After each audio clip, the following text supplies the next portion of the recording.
Charlottesville Opera's Ader artist in residence, Sharin Apostolou. Sharin, we're here for your 21 Questions with Charlottesville Opera, and I guess the first one is, what are you doing out here? I was just singing for Miss Tessa Ader, who so generously donated my position, the Ader artist in residence. So we're here. I gave her a little mini concert, a little serenade in the beautiful Giardino here at the University Village. Oh, that's so great. I'm sure Mrs. Ader loved it. She is so generous to Charlottesville Opera and the arts community in Charlottesville at large. Amazing. So you just moved to Virginia about a year ago. Mm-hmm. What is your favorite thing about living here? Ooh, that's a very good question. My favorite thing about living here.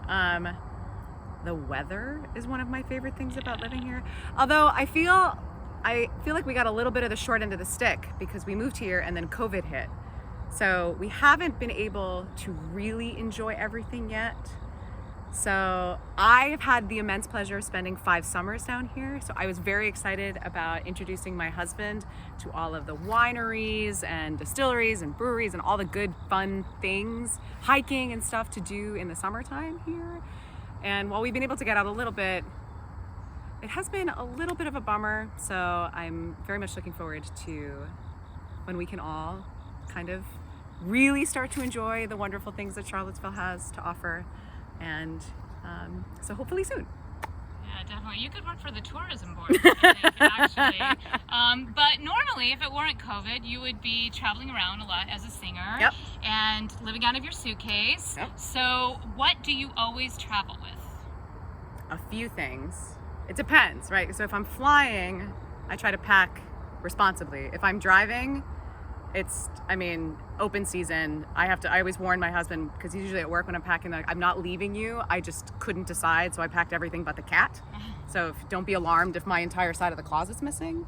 It's just easier sometimes. I always pack this is such a singer thing to say, my travel steamer, so I can keep my vocal cords nice and moist. Yes. And like my cavalcade of allergy drugs, because you never know what's gonna bloom, which is such a singer answer.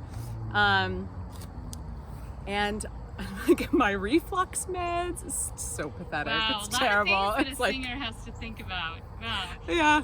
My knitting. I always pack my knitting. That's a good one. Yes. Do you have any opening night rituals?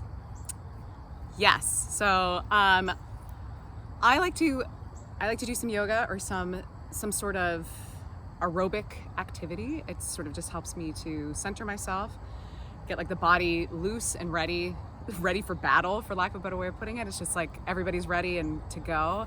I always make a Get Pumped Up mix on Spotify, and it's got everything from like 80s music to Pitbull to everything, and I listen to it and I get really, really excited. I eat a good and very balanced meal, and usually drink coffee way too late because the roles I usually sing require a lot of energy, and I am getting a little older, so every little bit counts, and and all the help we can get. But I like sleeping in as much as possible on opening night as well. Sounds good. Yeah. What is your favorite role you've played?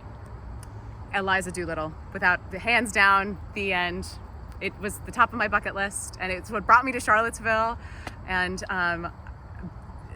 being able to spend a month and a half in her shoes was an absolute dream come true. Good answer. You know how to please your fans, for sure. What is your dream role, male or female? Ooh, that's a great question. So I arguably am a soubrette, so I play lots of like high energy, funny characters. So I would love to play like Mephistopheles. You know what I mean? Because the devil, and it's being able, that's as complex of a character as it gets. So I would love to play someone a little more evil. Yeah, something like that. I'd like to see you play one of those roles. Maybe we might have to think about that. Thank you. And so like, who's your favorite tenor? That's a hard one.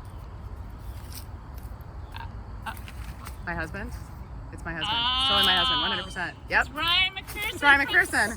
Charlottesville Symphony. Of course he's your favorite Of course, tenor. my favorite tenor. Absolutely. Hey, Ryan, we're so glad you were here. Good to be here. Cool. Have fun. Bye, dear. All right, so you married an opera singer. You're in the opera world. But what is it really like? Any dirt you want to share? Anything that happens backstage that we should know about? Come on. Come on. It is a lot less dramatic than people think it is. But we do like to eat and drink. And I think that's why we all love coming to Charlottesville so much. It's because the food and the alcoholic choices are very good, as well as, you know, all the outdoor and wonderful things. But it's a foodie town, so it's fun to come and visit and try all the places. Cool. Yeah. And what is your go-to karaoke song? Fever, Peggy Lee. Oh, all right. Karaoke is hard when you're an opera singer or a professional singer because there's like a really high level of expectation. Yeah. And like, I don't really sing like a pop singer, so then it's like, oh, it's like you sound like Opera Man from SNL. It's like, you gotta be really careful. Fever's a good one. Mm-hmm. And if you weren't a singer, what would you be? Ooh, I used to always say like some high-powered executive. Like I'd have this amazing walk-in closet of like very finely tailored power suits, and I'd go into my corner office that was floor-to-ceiling windows and like run some amazing company. But that sounds really stressful and exhausting. So I'd still probably say that, but we shall see. Why, are you planning to stop being a singer? That's No. not a question, so don't answer that. What advice No. would you give your 16-year-old self? Oh man. I mean, in honesty, like, you look great, girl. Don't Alright. kid yourself. But also that like there's so much ahead of you. It's gonna get so much better. It all seems so tiny and insular, and there's so much of the world out there for you. What is the worst advice you've ever received? In life, don't marry a singer. Terrible advice. I'm very glad I did. What is always in your purse? My cell phone, chapstick. Yeah. Favorite beauty product other than chapstick? Other than chapstick, I love, this is very specific, Clinique Black Honey Almost Lipstick. I own that too. I own like 17 tubes of it. It is the best in the entire world. It's in every purse, it's in every pocket, it's littered throughout the house. Clinique's going to become our sponsor. Yes. What is the last thing you binge watched? Ratchet. What music or artist do you listen to that might surprise us? Listen to a lot of Pitbull. It's the one the Pitbull station on XM radio, always. I listen to it when I work out. I like Latin-inspired dance music. Cool. Yeah. And you are expecting your first child. I am. Yay, Da, da, da, da, da, da, da. congratulations. Thank you. Any pregnancy cravings? You know, I've been sort of disappointed. My pregnancy cravings have been like peanut butter and rice Chex. I'm gluten-free, so there's the window of opportunity is a little smaller. But I was sort of, everyone's like, pickles? I'm like, no. I just sort of want like simple carbs. Peanut butter's been a big one. Soft serve vanilla ice cream had like a small bout in my cravings. Like I needed it, which is funny because it was also what my mother craved when she was pregnant with my brother, and I'm having a boy. Genetic. Right? Weird. What do you own that you cherish?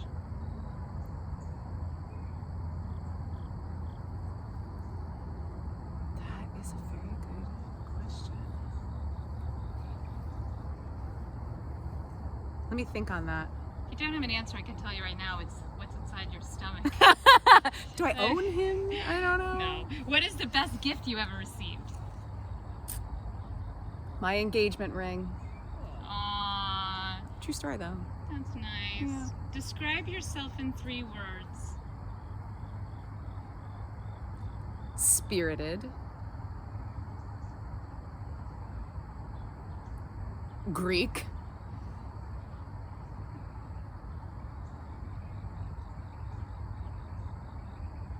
And Ryan, you want to give the final 3rd word? careful, tread lightly. Absolutely beautiful. Yeah. That's 2 words. Yay. Well, we're getting to the final question Uh-huh. of Questions with Sharin in the Garden. And we have a really important final question. What are you naming your baby? Time will tell. Our lips are sealed. All right, till next time. Thank you, Sharin. Thank you.